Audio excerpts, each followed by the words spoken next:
Vamos a abrir la palabra del Señor en Hechos capítulo 21.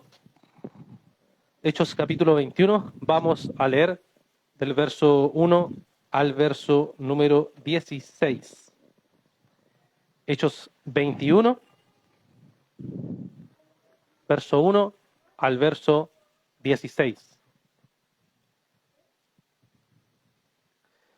Leo en Nueva Biblia de las Américas. Dice, después de separarnos de ellos, salimos y navegamos con rumbo directo a Cos, al día siguiente a Rodas y de ahí a Pátara. Al encontrar un barco que iba para Fenicia, subimos a bordo y nos hicimos a la vela. Cuando vimos la isla de Chipre, dejando a la izquierda, navegamos hacia Siria y desembarcamos en Tiro, porque la nave debía dejar ahí su cargamento. Después de hallar a los discípulos, nos quedamos ahí 7 días, y ellos le decían a Pablo por el Espíritu que no fuera a Jerusalén. Pasados aquellos días partimos y emprendimos nuestro viaje, mientras que todos ellos con sus mujeres e hijos nos acompañaron hasta las afueras de la ciudad. Después de arrodillarnos y orar en la playa, nos despedimos unos de otros. Entonces subimos al barco y ellos regresaron a sus hogares. Terminando el viaje desde Tiro, llegamos a Tolemaida y después de saludar a los hermanos nos quedamos con ellos un día. Al día siguiente partimos y llegamos a Cesarea y entrando en la casa de Felipe el Evangelista, que era uno de los 7, nos quedamos con él. Este tenía cuatro hijas vírgenes que profetizaban. Y deteniéndonos ahí varios días, descendió de Judea cierto profeta llamado Ágabo, quien vino a vernos y tomando el cinto de Pablo, se ató las manos y los pies y dijo, así dice el Espíritu Santo, así atarán los judíos en Jerusalén al dueño de este cinto y lo entregarán en manos de los gentiles. Al escuchar esto, tanto nosotros como los que vivían ahí, le rogamos que no subiera a Jerusalén. Entonces Pablo respondió, ¿qué hacen llorando y quebrándose el corazón? Porque listo estoy no solo a ser atado, sino también a morir en Jerusalén por el nombre del Señor Jesucristo. Como no dejaban persuadir, dejamos de insistir diciéndonos que se haga la voluntad del Señor. Después de estos días nos preparamos y comenzamos a subir hacia Jerusalén. Nos acompañaron también algunos de los discípulos de Cesarea, quienes nos condujeron a Mnasón de Chipre, un antiguo discípulo con quien deberíamos hospedarnos. Que el Señor bendiga su palabra. Mi hermano, nos encontramos en una serie del libro de los Hechos y por eso hemos llegado al capítulo número 21. Y es bueno que recordemos un poco, ¿cierto?, cómo hemos hecho este recorrido en el libro de los Hechos y cómo hemos estado viendo este libro que nos llama y nos da ciertas prácticas muy importantes para nosotros como iglesia, siguiendo los patrones de la iglesia primitiva. Vemos que todo comenzó en Hechos capítulo 1, versículo 8, donde se le da la promesa, una promesa, ¿cierto?, que va a venir el Espíritu Santo y que van a ser testigos en Jerusalén, Judea, Samaria y hasta lo último de la tierra. Y esa promesa exactamente se va cumpliendo a través del libro de los Hechos, lo podemos ver cuando, ¿cierto?, los discípulos, llega el Espíritu Santo en el Pentecostés y los discípulos entonces, ¿qué empiezan a hacer? Empiezan a predicar por Jerusalén, empiezan a extender el mensaje del Evangelio por medio de Jerusalén y luego también lo empiezan a hacer por medio de Judea. Pero después de eso, ¿cierto?, se empieza a extender el mensaje y llegan persecuciones, llegan dificultades y también el mensaje se empieza a extender por Samaria. Pero no queda ahí, sino que después vamos viendo a través del libro de los Hechos que va a comenzar a aparecer los famosos y conocidos viajes misioneros, en donde Pablo y Bernabé son apartados por el Espíritu Santo para llevar a cabo una misión especial, que era estos viajes misioneros, que estuvimos examinando el primer viaje misionero, el segundo viaje misionero y ahora casi terminando el tercer viaje misionero del apóstol Pablo. Entonces, si vemos lo que nos decía Hechos capítulo 1, versículo 8, es exactamente lo que hemos visto en el desarrollo del libro de los Hechos. La predicación y la extensión de la iglesia a través de la predicación en Jerusalén, en Judea, Samaria y hasta lo último de la tierra. Y hermano, esa tarea todavía no ha terminado porque nosotros somos la iglesia hoy.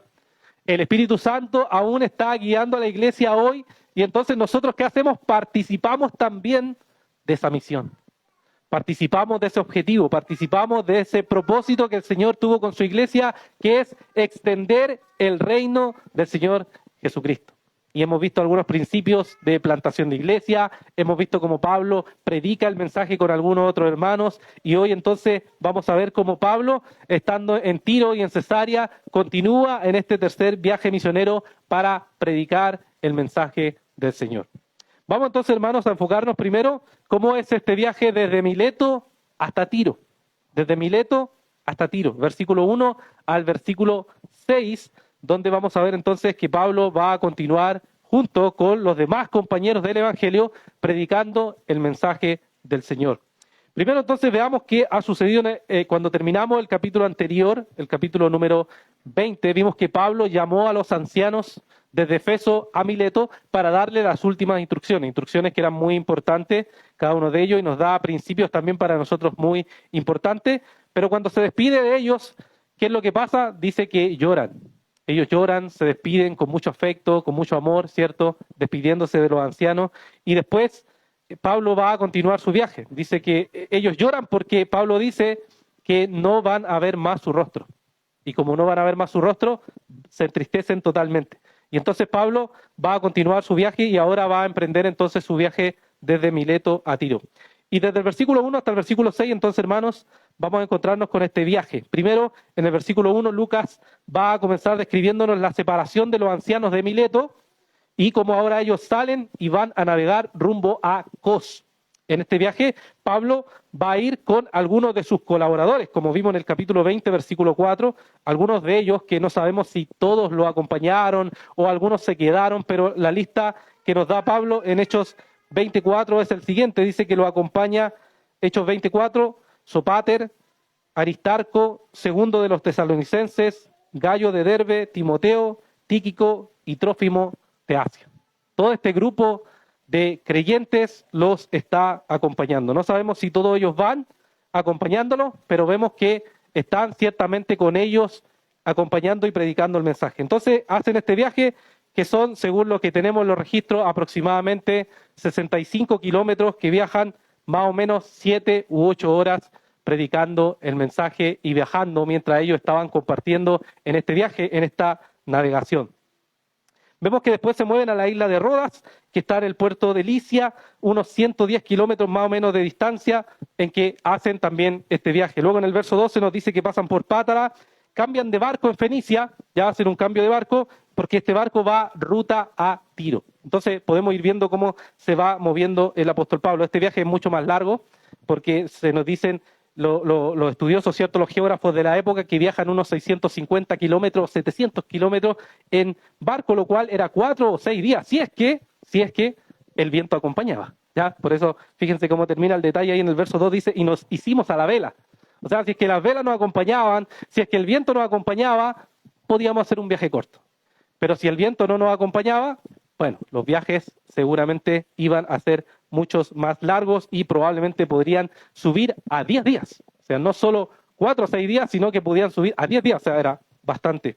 Y llegan entonces en el verso 3, se nos describe, ¿cierto?, que vieron la isla de Chipre, pero la pasan, ¿cierto?, navegan hacia Siria y desembarcan finalmente en donde ellos llegan, a Tiro. ¿Por qué desembarcan ahí? Porque el barco, ¿cierto?, llegaba ahí a descargar su cargamento. O sea, era un puerto que recibía cargamento. Bueno, aquí en Valparaíso, ¿cierto? La región de Valparaíso se sabe eso, ¿cierto? Cuando llegan los barcos, dejan su carga. Y ese tiempo de descargue, en el mundo antiguo, por supuesto, era mucho más lento que el día de hoy, que no tenían los mismos implementos de hoy. Entonces se demoraban, creen algunos, aproximadamente 7 días, y por eso Pablo se queda en ese lugar, junto a los demás que lo acompañaban, unos 7 días.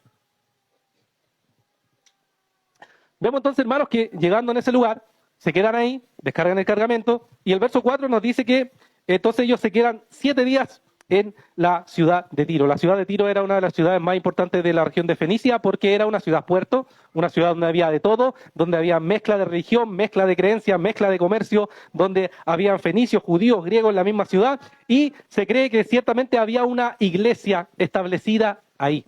¿Por qué se cree eso? Porque el libro de Hechos, capítulo 11, versículo 19, nos nombra que esto es lo que sucede cuando aparece la persecución junto a la muerte de Esteban. Hechos 11, 19 dice: ahora bien, los que habían sido esparcidos a causa de la persecución que sobrevino después de la muerte de Esteban, llegaron hasta Fenicia, Chipre, Antioquía, no hablando a nadie, sino solo a los judíos. Entonces se cree que ahí se estableció una iglesia, un lugar donde los cristianos se juntaban. Y debido a que era una ciudad marítima, entonces se quedan juntos ahí, y no sabemos porque la Biblia no nos dice qué hacen esos 7 días, pero teniendo el patrón del apóstol Pablo a través de todo el libro de los Hechos, podemos sin duda concluir que hubo instrucción, que hubo comunión, que hubo oración, que hubo enseñanza a través de esos 7 días. Y una de las cosas que empieza a aparecer aquí, en el versículo 3, en el versículo 4, ¿cierto? Nos dice que le decían a Pablo por el Espíritu que no fuera a Jerusalén.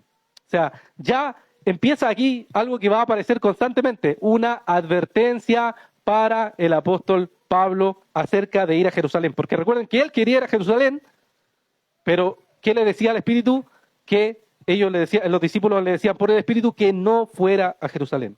Ahora que el Espíritu Santo hablara en el libro de los Hechos es algo bastante común, algo que se ve constantemente.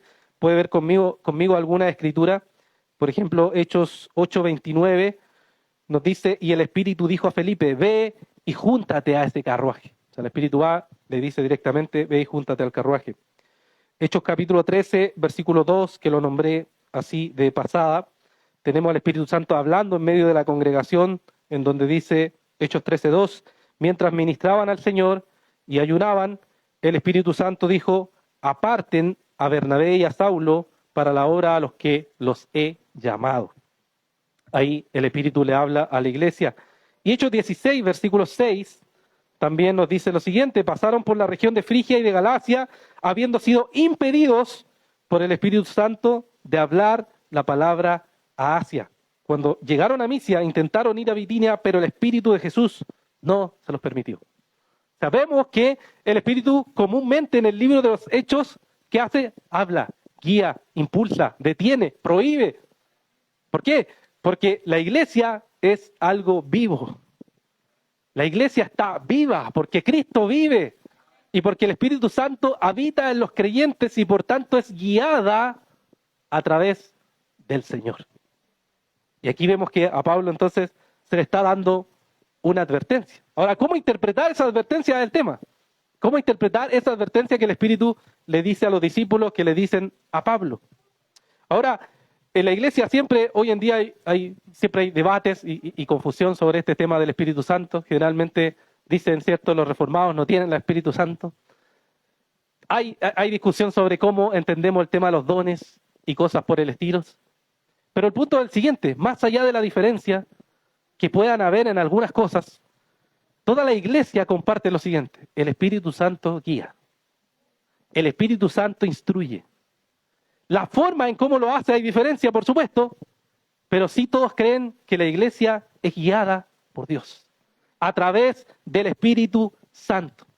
Incluso un autor cesacionista, ¿cierto? Alguien que pudiera creer que no cree en el Espíritu de la misma manera que otras personas creen, como generalmente se piensa, dice lo siguiente, y aquí les cito unas palabras de un autor reformado cesacionista, dice, los cesacionistas sostienen que los dones de revelación dejaron de funcionar cuando la iglesia recién nacida maduró y el canon fue cerrado.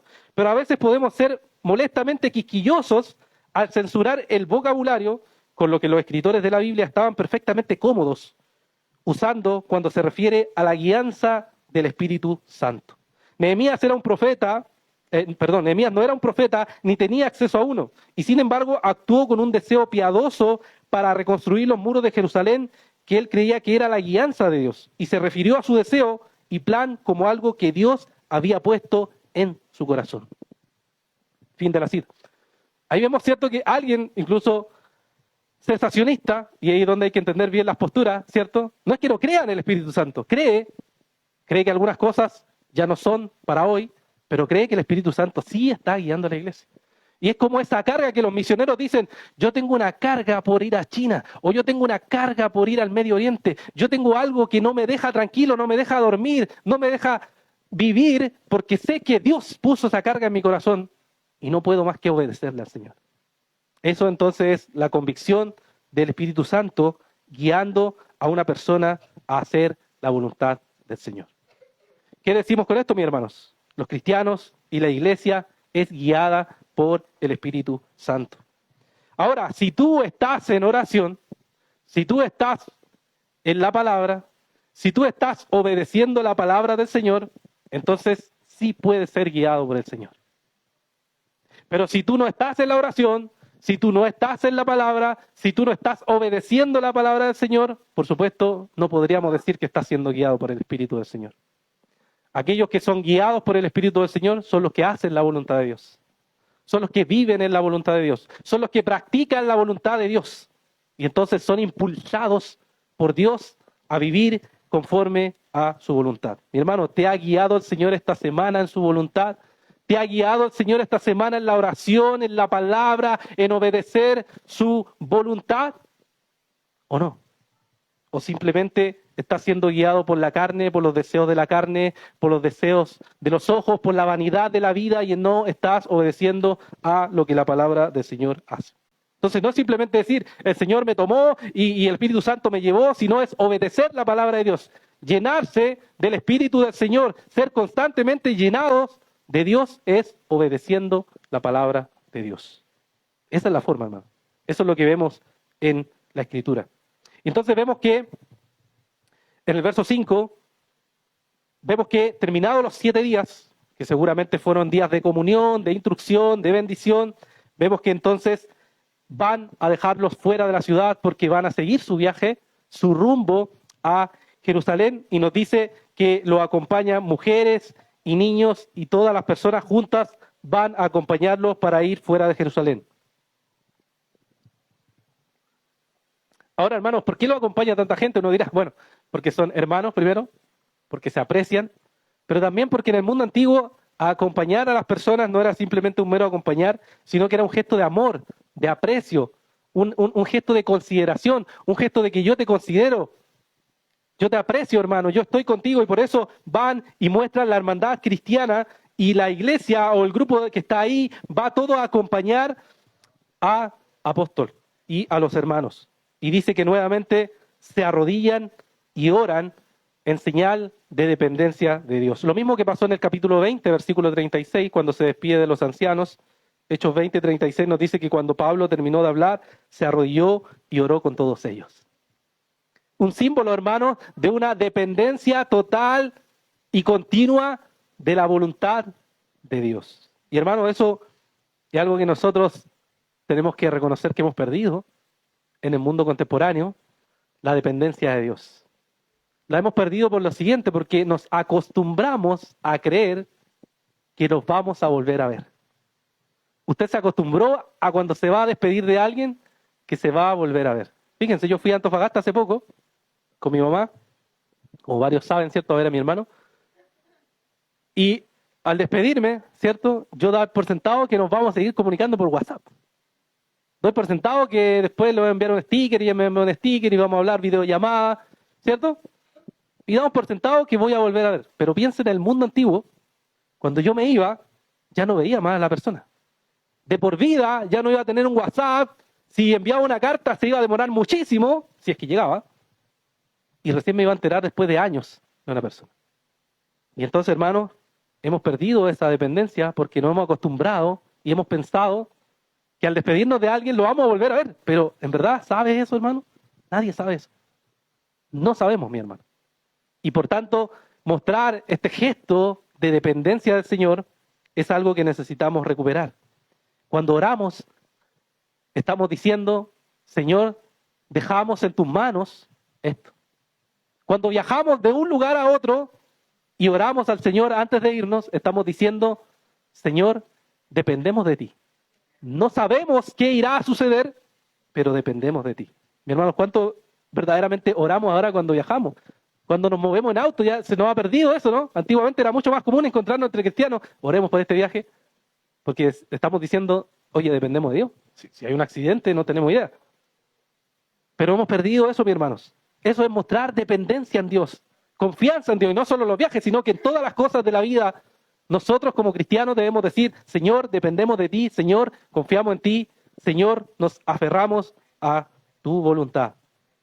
Entonces vemos que los hermanos se despiden aquí, y entonces Pablo y los demás hermanos van a seguir su viaje. Pero ahora se van a mover a Cesarea.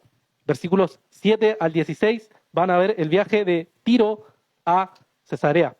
Vemos entonces que en estos versículos 7 al 16, entonces el verso 7 comienza diciéndonos que Pablo y los demás viajan de Tiro a Tolemaida, lo cual es aproximadamente unos 45 kilómetros de viaje y equivalía a 6 u 8 horas en barco. Tolemaida era una antigua ciudad portuaria, herencia de fenicios y helénicos, o sea, tenía trasfondo griego. Era una ciudad que se quedan un día ahí, solamente saludan, nos dice a los hermanos y luego se van. Pero ya muestra que había nuevamente una comunidad, había fraternidad, había hermandad en ese lugar.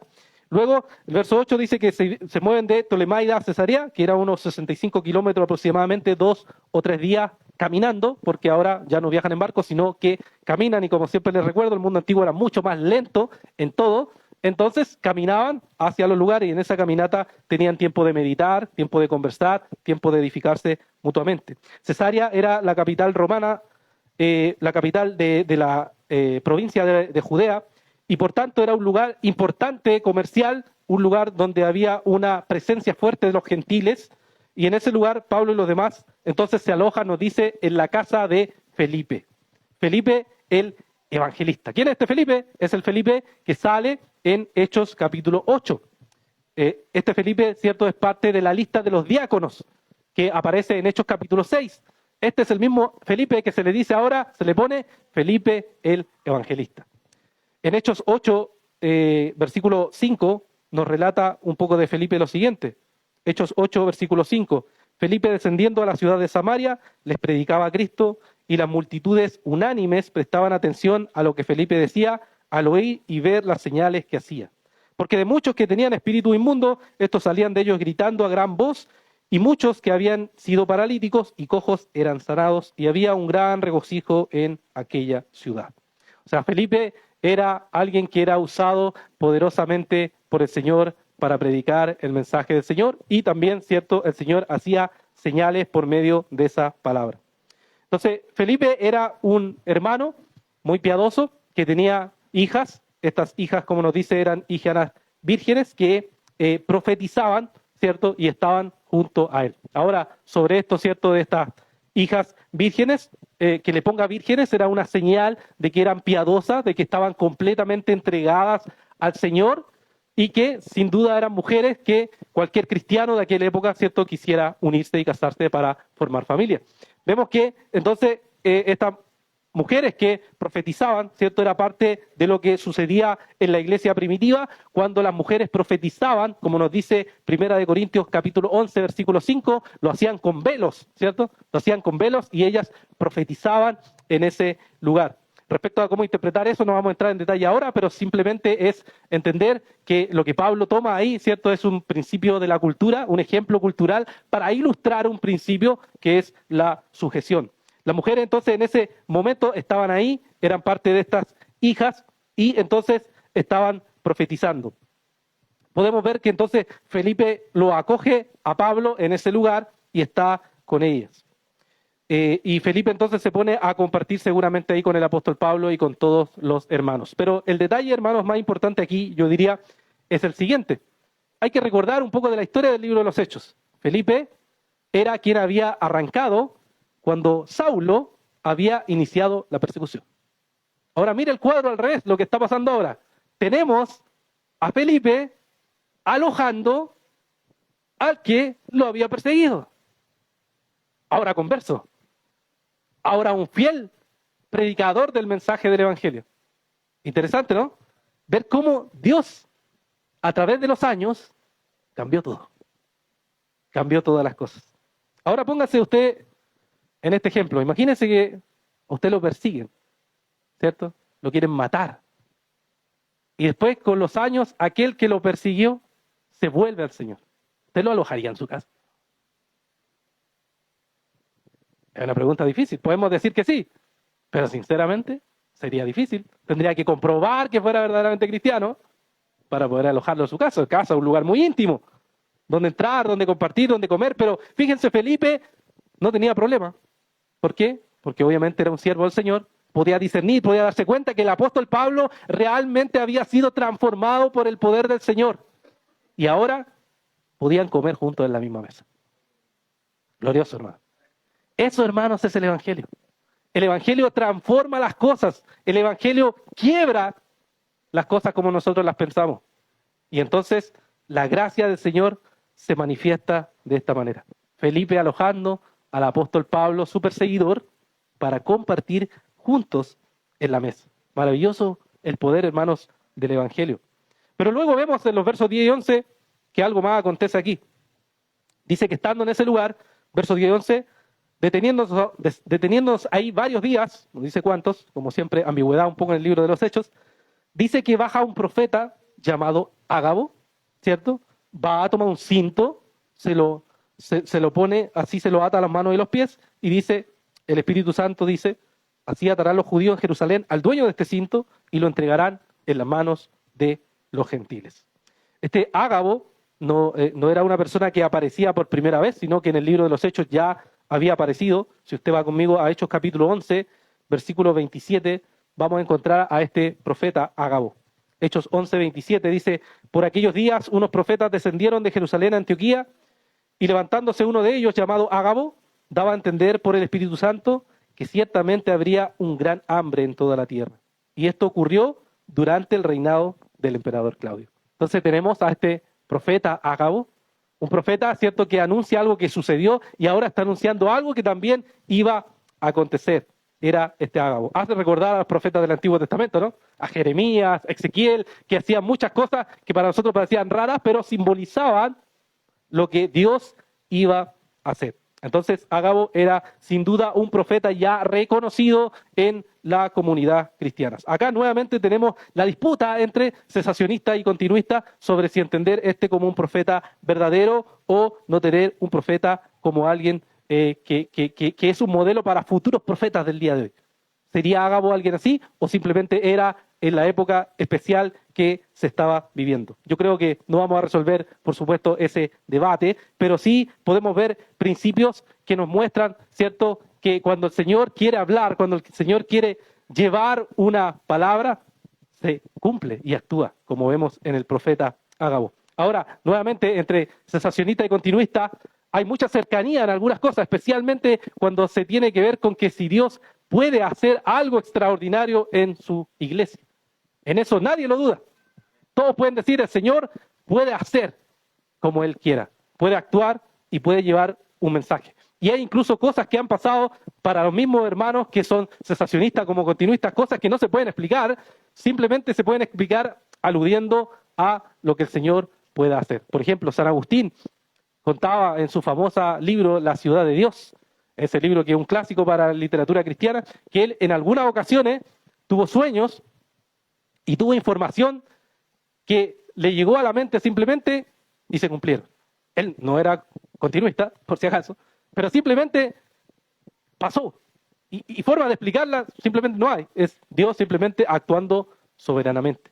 O hay los famosos ejemplos de Charles Spurgeon, que hay muchos, pero en donde él, cierto, él predicó muchas veces y a veces hizo alusiones directas predicando algunas cosas y algunas cosas de las que predicó pasaban. Él tampoco decía ser un profeta, por si acaso. Pero simplemente son cosas que pasaban. ¿Cómo explicar eso? Explicándolo simplemente a que cuando Dios quiere hacer algo, lo hace. Y eso lo admiten los dos lados, sin ningún problema. Cuando el Señor quiere llevar a cabo su voluntad, actúa soberanamente. Y aquí vemos entonces que el profeta Ágabo es usado por el Señor para llevar un mensaje. Ahora, ¿cómo interpretar esa profecía que Ágabo nos da? Vemos en el verso 12 que entonces aquí hay dos formas de mirarlo. Porque fíjense lo que dice el verso 12. Al escuchar esto, tanto nosotros, o sea, Lucas se está incluyendo, como los que vivían ahí, le rogamos que no subieran a Jerusalén. O sea, la interpretación para ellos es el siguiente. Dios nos está diciendo que tú no vayas a Jerusalén. Pero Pablo responde. Versículo 13. Entonces Pablo respondió, ¿qué hacen llorando y quebrantándose el corazón? Porque listo estoy no solo a ser atado, sino también a morir en Jerusalén por el nombre de Jesús. Hay dos formas de verlo. Estaban los que creían que cómo tenía que interpretarse esto, tenía que interpretarse para que Pablo no vaya. Así como lo hizo Pedro. ¿Se acuerdan cuando Pedro intentó detener al Señor porque él iba a sufrir? Mateo 16, versículo 21. Jesús dice, desde entonces Jesucristo comenzó a declarar a sus discípulos que debía ir a Jerusalén y sufrir muchas cosas de parte de los ancianos, de los principales sacerdotes y de los escribas, y ser muerto y resucitar al tercer día. Tomando a Jesús, Pedro lo reprendió y le dijo, No lo permitas, Señor. Eso nunca te acontecerá.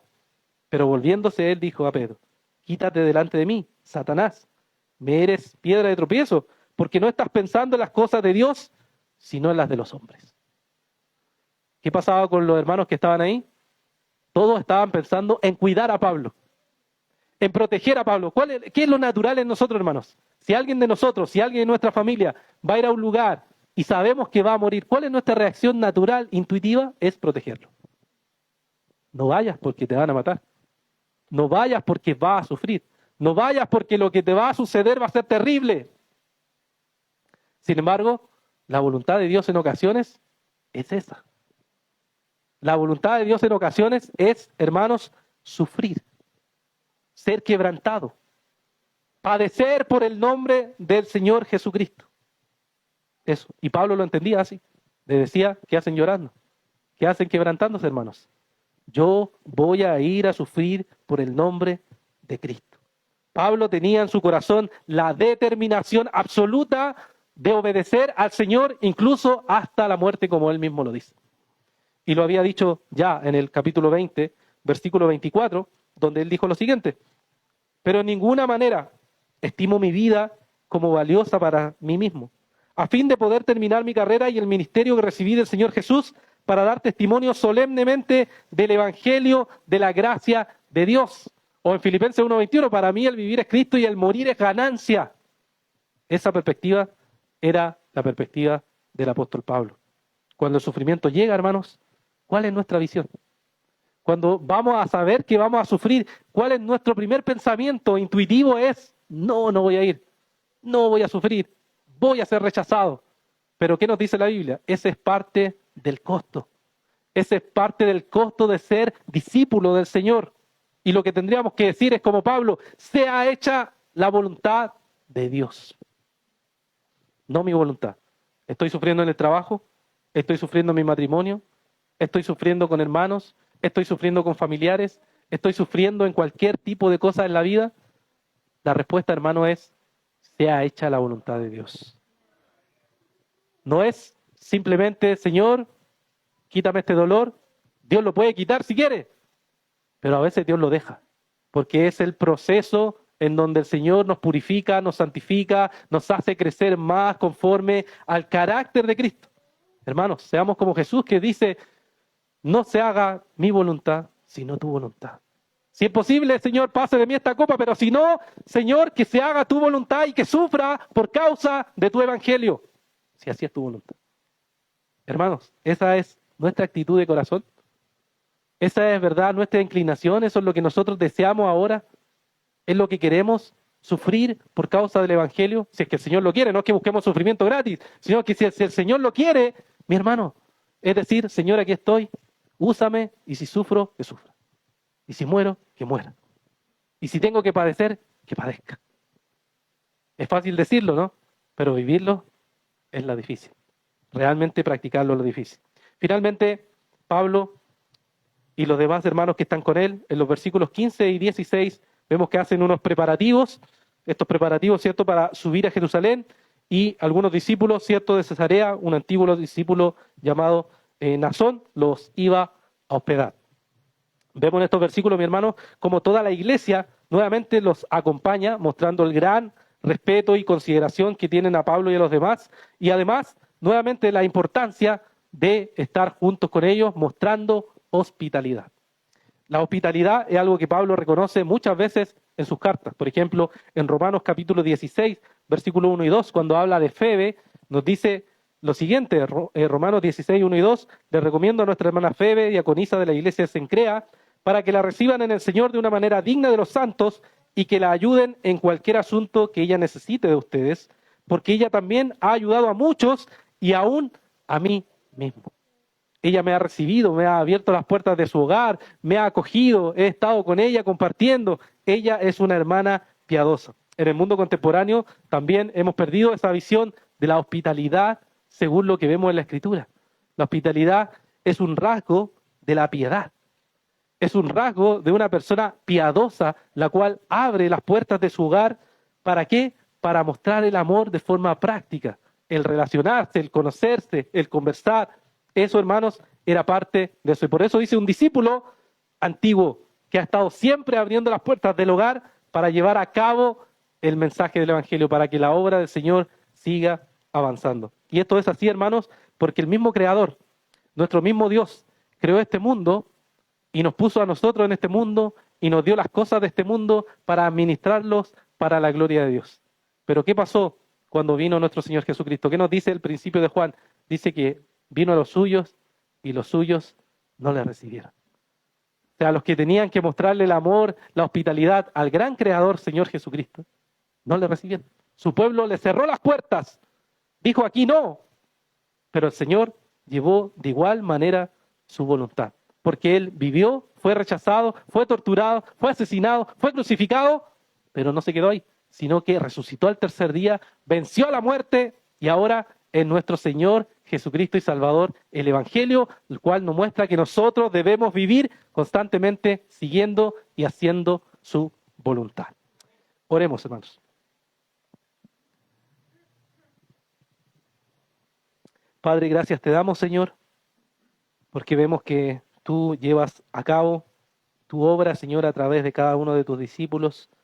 Padre, gracias, Señor, porque en estos viajes que hemos visto del apóstol Pablo junto a los demás hermanos que llevaban a cabo tu voluntad, cada uno de ellos le acompañó, le ayudó, abrió las puertas de su hogar, conversó, lo instruyó, Señor. Cada uno de ellos tuvieron un tiempo, Señor, en donde pudieron compartir.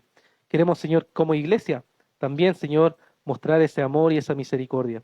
Queremos, Señor, como iglesia, hacer que tu obra avance. Cada uno de nosotros, Señor, viviendo conforme a tu voluntad. Rogamos que tú, Señor, nos crees en nuestra mente esa disposición que tenían los discípulos de mostrar el amor de forma práctica, como también la disposición del apóstol Pablo de pagar el costo para llevar a cabo, Señor, tu obra. Sabemos que no es fácil, Padre, pero confiamos en que tu poder, tu gracia y tu misericordia actúa en medio de estos vasos frágiles, estos vasos débiles, Señor, para llevar a cabo tu voluntad. Te agradecemos, Señor, por tu palabra, porque podemos confiar en ella, podemos aferrarnos, Señor, y saber que ella nos guía cada día hacia tu voluntad. Rogamos, Señor, todo esto y lo pedimos en el nombre de nuestro Señor Jesucristo. Amén.